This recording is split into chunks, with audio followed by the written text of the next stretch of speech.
अस्सलाम वालेकुम दोस्तों। सल्तनत उस्मानिया की सुनहरी तारीख में एक ऐसा नाम भी जगमगाता है जिसे दुनिया कारा खलील पाशा के नाम से जानती है। कारा खलील जो नाम था दाना और वफादार साथी का।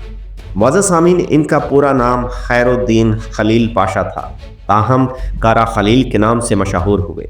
इनकी खिदमात 13वीं सदी के आखिर से 14वीं सदी के वस्त तक उस्मान गाजी, ओरहान गाजी और बाद अज़ां ओरहान गाजी के बेटे मुराद अव्वल तक जारी रही। मुअज़्ज़ज़ सामीन, जब उस्मान गाजी ने एक नई रियासत की शमा जलाई तो कारा खलील इस शमा का मुहाफ़िज़ बनकर उभरा। फिर बाद में ओरहान गाजी जब तख्त नशीन हुआ तो कारा खलील उनके सबसे काबिल मशीर और दाना वज़ीर साबित हुए। इसकी तारीखी हकीकत को देखते हुए ही बोज़देग ने ओरहान गाजी सीरीज़ में ओरहान बे के साथ इस किरदार को कास्ट किया है। मुअज़्ज़ज़ सामीन, कारा खलील ओरहान गाजी के साथ उसी तरह जुड़ा हुआ है जिस तरह अर्तुगरुल गाजी के साथ बामसी बे और उस्मान गाजी के साथ जैर कुताई और कनूर अल्प जैसे अल्प अपनी खिदमात सर अंजाम देते रहे हैं।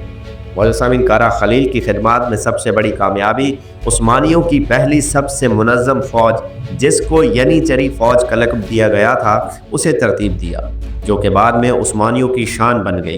कारा खलील ने न सिर्फ मैदान जंग में तलवार चलाई बल्कि अदल, नज़्म व ज़ब्त और वफादारी का एक नया बाब रकम। कारा खलील ने उस्मान गाजी के ज़माने से ही अस्करी और इंतज़ामी खिदमात सर अंजाम देना शुरू की और फिर बाद में ओरहान गाजी के अहद में इन्होंने रियासती नज़्म व नस्क में इनकलाब बर्पा किया।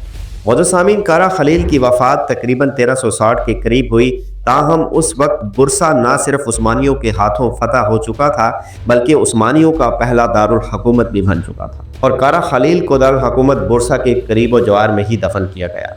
उम्मीद करते हैं कि ओरहान गाजी सीरीज़ में कारा खलील का किरदार ऑडियंस को बहुत मुतासिर करेगा। मुअज़्ज़ज़ सामीन, अगर आज की वीडियो आपको अच्छी लगी हो तो हमारे चैनल को सब्सक्राइब करके वीडियो को लाइक और शेयर ज़रूर कीजिएगा। अल्लाह हाफिज़।